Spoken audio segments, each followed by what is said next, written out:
Very good. Well, with that, I think I will say hello to everyone. Uh, I hope you're having an enjoyable shortest day, longest night of the year. My name is John Beaty. I'm a design reviewer here at the Minnesota State Historical Society. For a quick description of my job, I spend most of my time, I review grant applications, their construction plans, to make sure that they comply with Secretary of Interior standards for the treatment of historic buildings. My colleague Ryan, who will be giving the second half of this presentation, does the same thing. We just have different counties. And today, we're here to talk about the Capital Grants Program, which is something that's been renewed this year. It wasn't around the last couple of years. And so I'm here to tell you who is eligible to apply for capital grants and which sort of projects are fundable.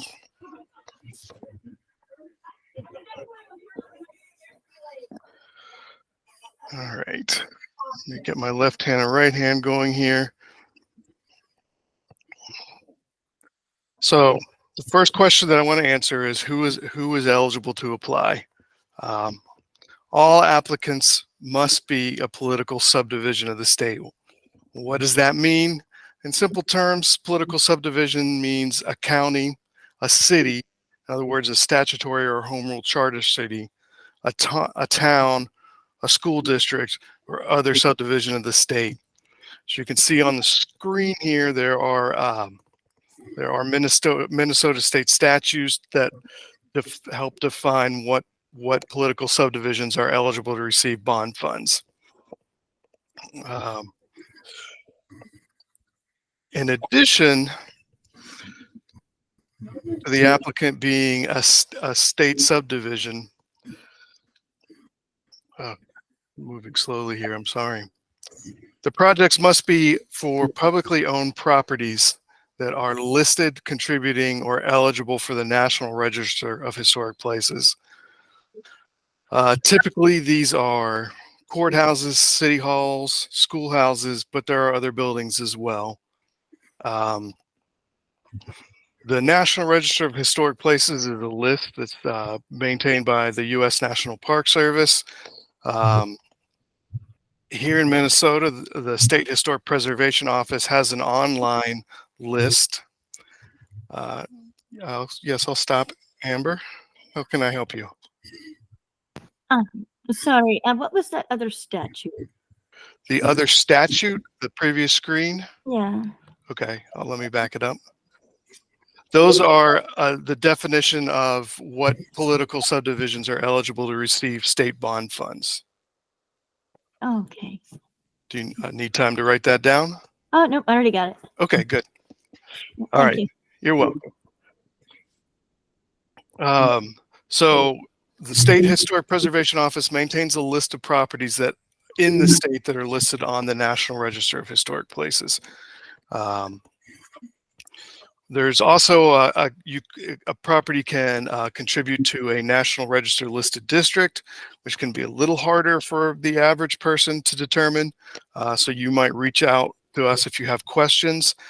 There are conditions where a property is deemed eligible to be listed on the National Register of Historic Places, but isn't actually on the register. You can determine if you believe that is the case for your property, you can contact the State Historic Preservation Office and ask that question. So what kind of projects are eligible? Oh, come on.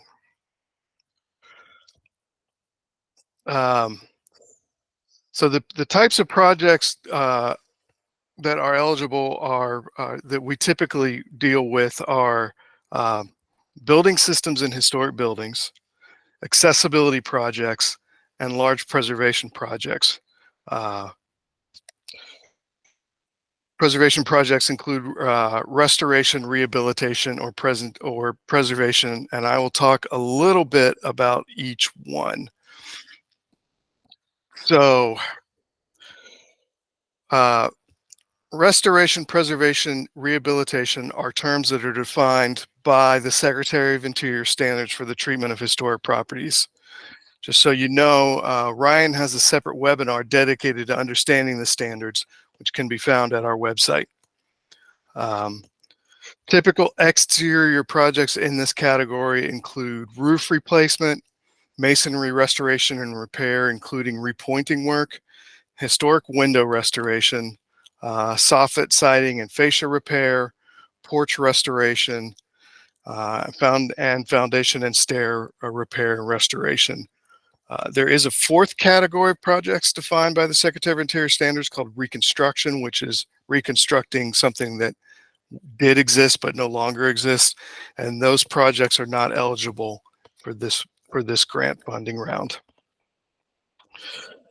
Typical interior property projects in this category include plaster wall restoration, in-kind replacement of damaged wooden flooring, repair of staircases, especially character-defining staircases, highly decorative ones, rehabilitation of original doors, especially ornate doors, and in-kind repair of fireplaces and tiles. In-kind mean replacing with the same material or something that's substantially similar. If you are unsure your project can meet the Secretary of Interior standards, please reach out to us. We can talk to you about it and maybe find a way that we can get it to meet the standards by tweaking the project a little bit here and there. Other project categories include building systems and accessibility.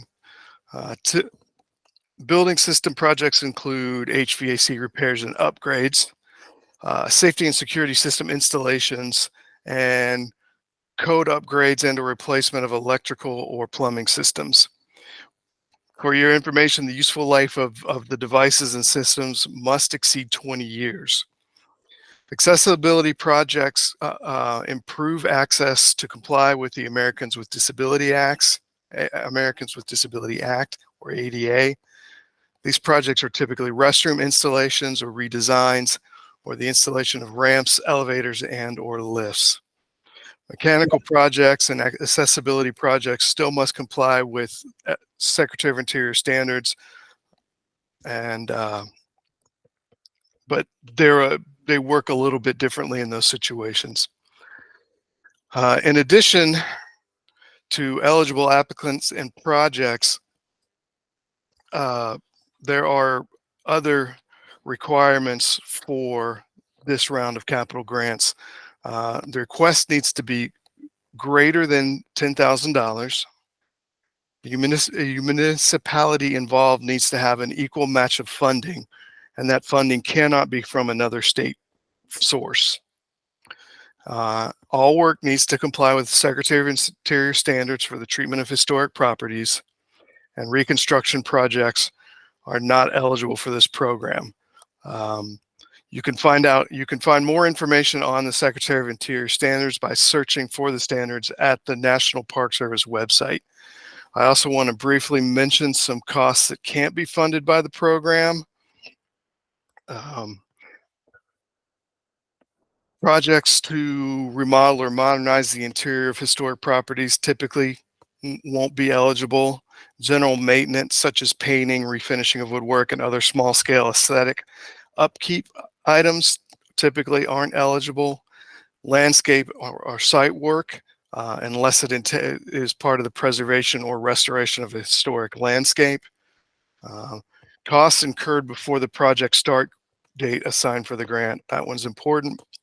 And administrative or personnel costs are not eligible.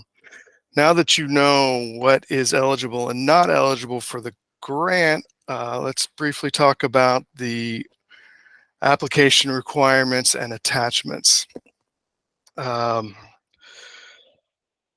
So for the application, for those of you who have not filled in an application with us before, we need a completed online application, which you get through our grants portal. You need a completed scope of work form.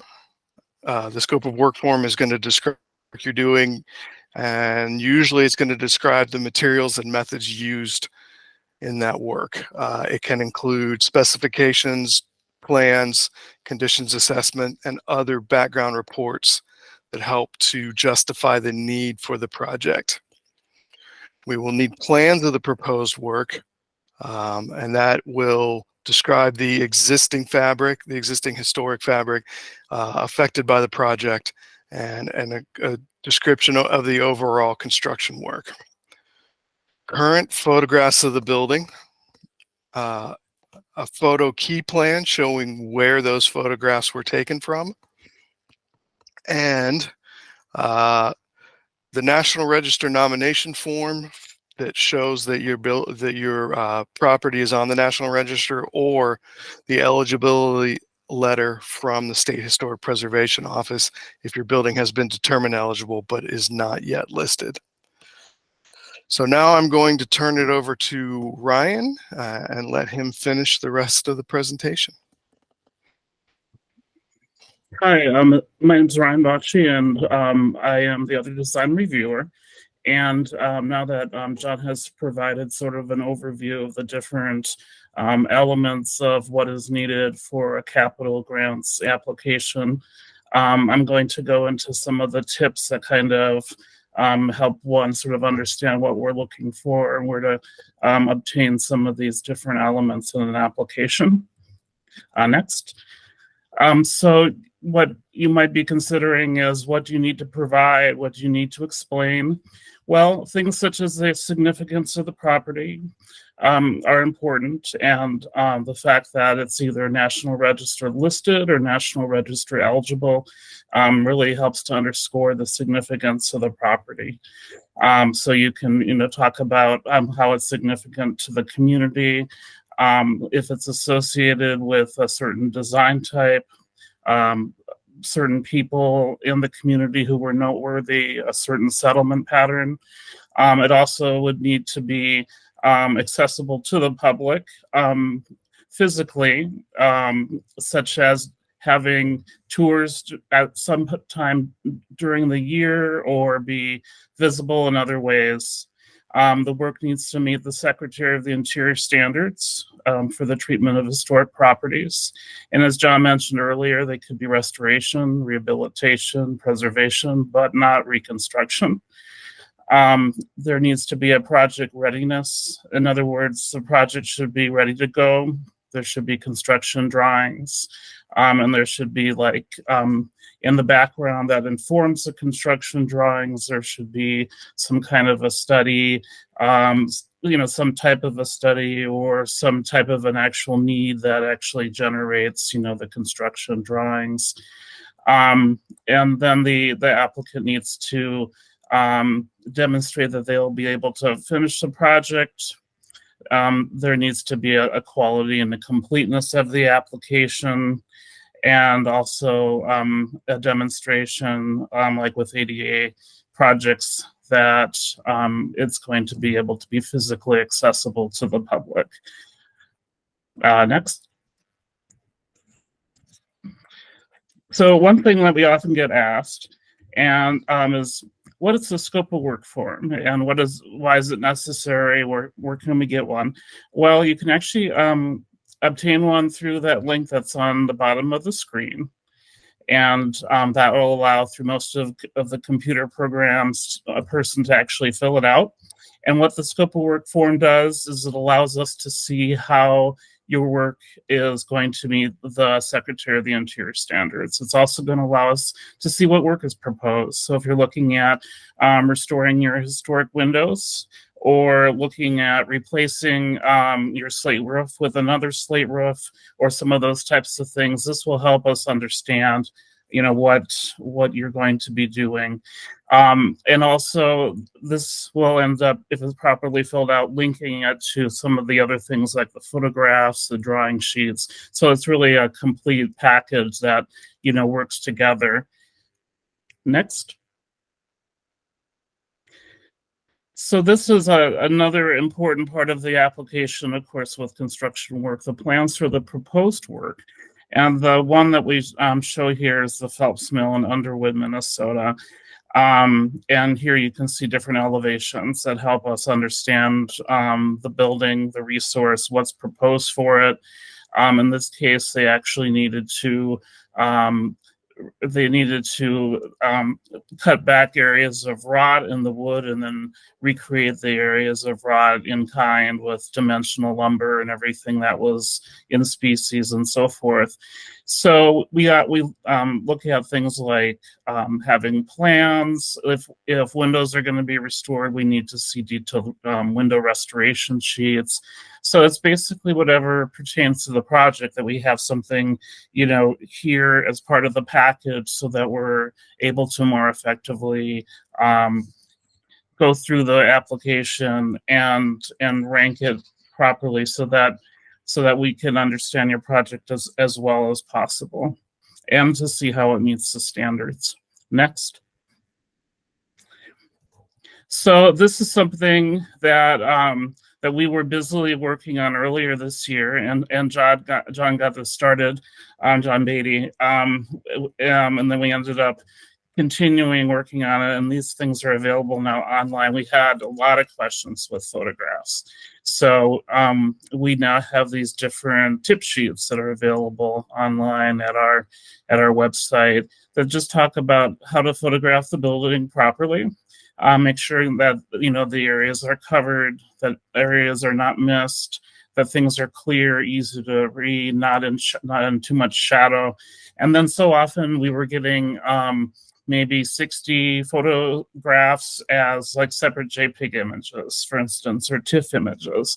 So this talks about also how to make a photo sheet for the building.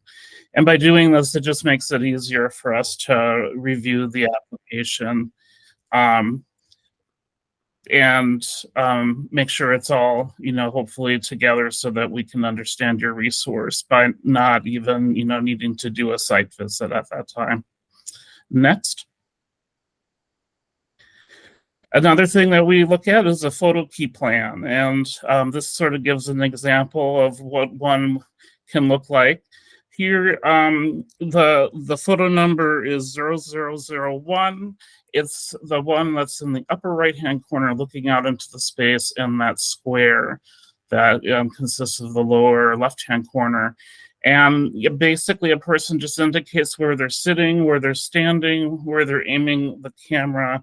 They give each photograph a number, and then they can just make sure that the things are keyed together. And again, it really allows us to have a chance to understand your site, what the conditions are like, and why you feel it's eligible for the capital grants program. Next. So we will need to see whether it's listed or whether it's eligible. And here, this is kind of something that helps us sort of establish the differences between one and the other. If it's listed, then it is listed with the National Register of Historic Places, which is the National Park Service. And in that case, we would need to have the National Register nomination uploaded. To get a copy, just send an email to MNHS with the National Park Service reference number.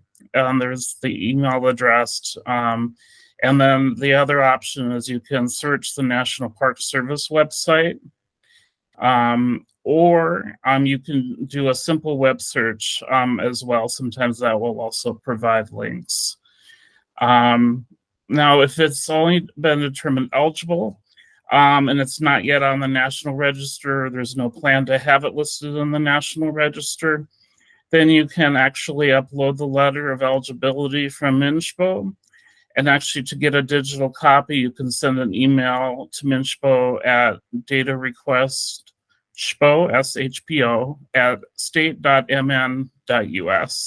And that's the same email address that you can utilize for whether it's listed as well. Okay, next.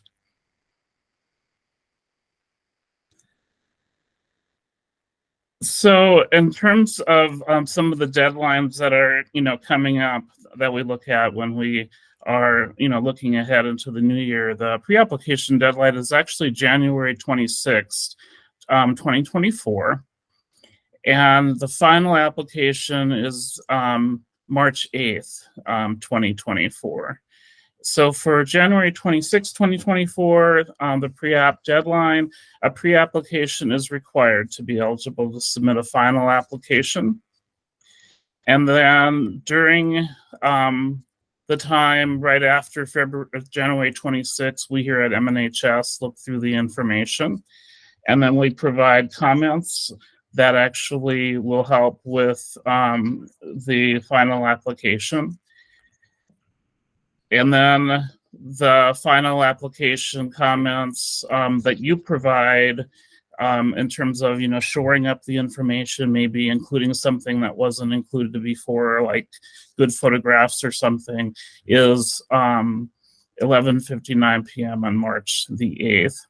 Now, one has to include, they have to apply for the January 26th pre-app deadline. If they don't, then the whole thing is lost. One is not able to apply for a pre-app after that that deadline, and one needs to do a pre-app submission in order to do the final app submission. So that first app deadline, that pre-app deadline, is really important. Next. So if it happens to be awarded, these are some of the things that we would need to, look at, and you would need to look at, down the road, is that the state-funded projects would need to receive a Chapter 138 review by MNHS, which may affect their start dates. And it's a 138 review due to the being listed in the National Register, and then also because there's state funding involvement. And the first beginning date for grant work is June 1st, 2024, and the latest ending date for all the grant work happens to be December 1st of 2025. Now, extensions can be granted, so that's something that you can keep in mind as well. Next. So in terms of the grant agreement and beyond, the grantee agrees to sign a letter of agreement. Here at the office, we call them LOAs, governing use of historic sites. See Appendix F. So if you get a chance to look in the Legacy Grant Manual, you can see an example of a letter of agreement. And that assumes responsibility just to maintain the historic property satisfactory for a number of years, so that if the grants are up to like $50,000, then then it would require a 5-year letter of agreement. And if it's over $50,001, then it would require a 10-year letter of agreement. And then the process of getting bids, starting work, and the grant agreement, so that follows this, special conditions. And next.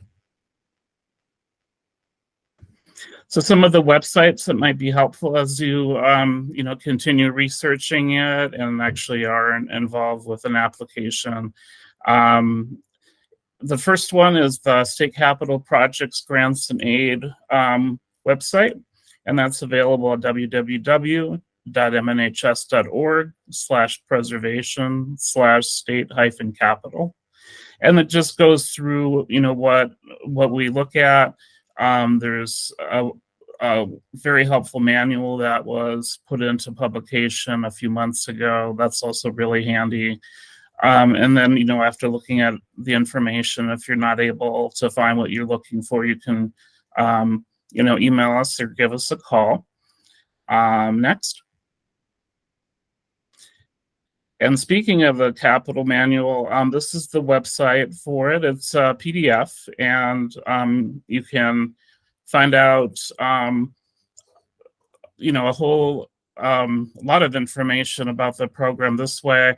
A lot of the information that you'll find is also then spelled out in other parts of that, section on capital grants. But here you can look at it in a different manner and just see how it's all compiled.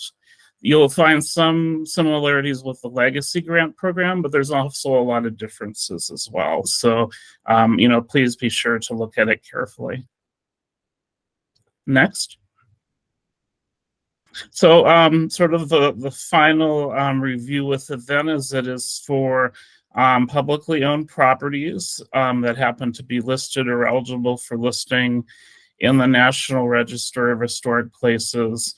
And another thing too, it's for projects where there's already a non-state match that is in place. Just an example, one of our more unusual resources, their water tower was done with capital grants here. And that is it for my section. I know the next slide shows some of the ways of contacting us if you have any questions.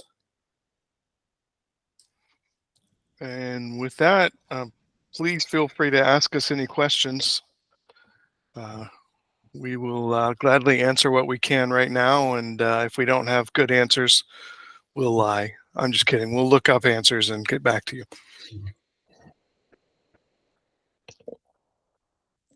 Hello, Jesse. Good. Hi, Jesse. Yeah, I know you're in one of my counties. You're in Crow Wing County. Did you have a question? I do. The one-on-one match or one-to-one match. Mm-hmm. Does federal count towards the local side? Any federal dollars? I know it has to be non-state funds. Right.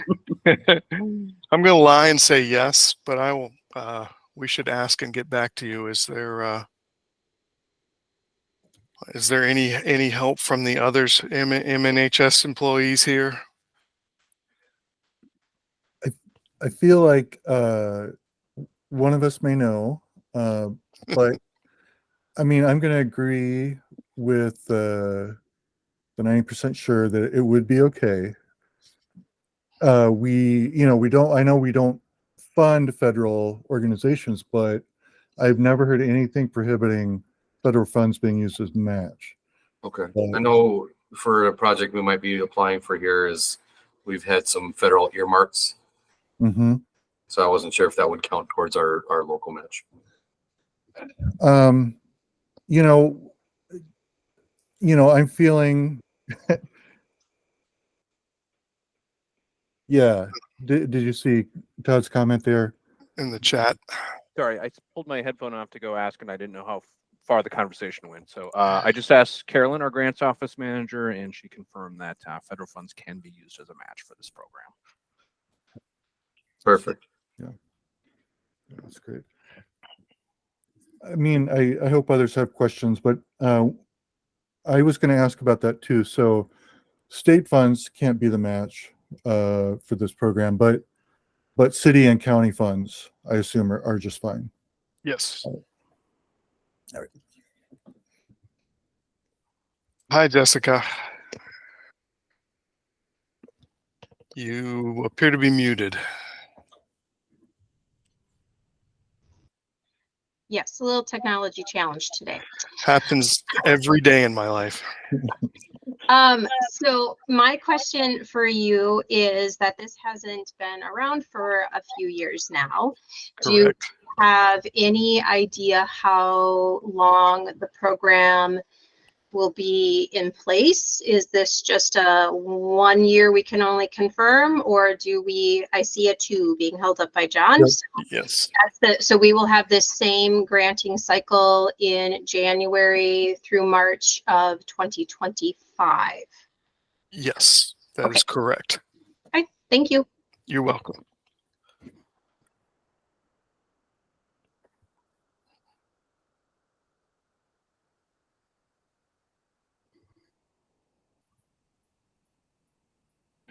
And I was gonna ask about eligibility.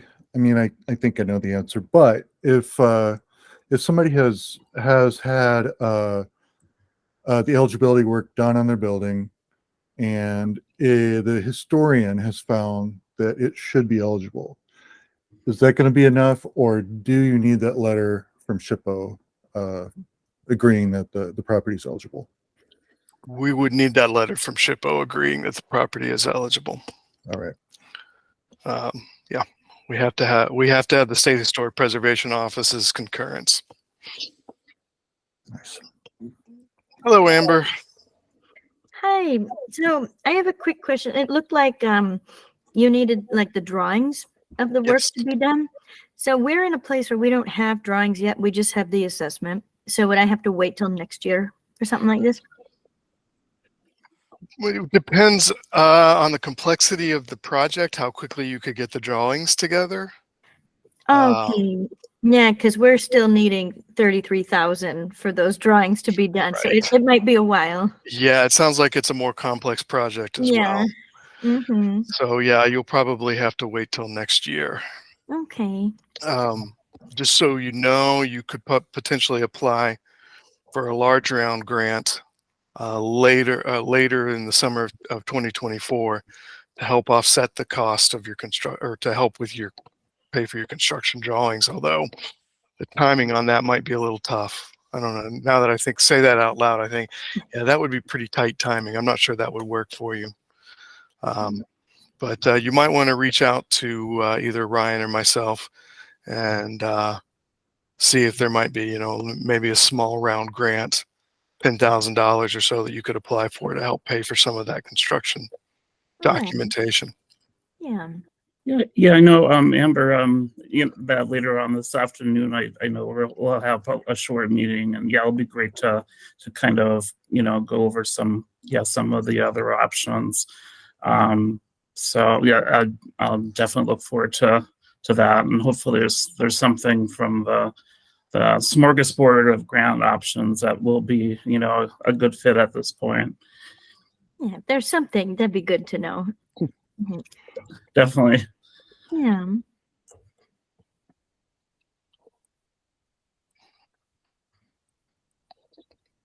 Hello, Todd. Hello. I had a question regarding the designation of a building or the determination that it would be eligible. Yes. So we are just finishing a nomination for our arena.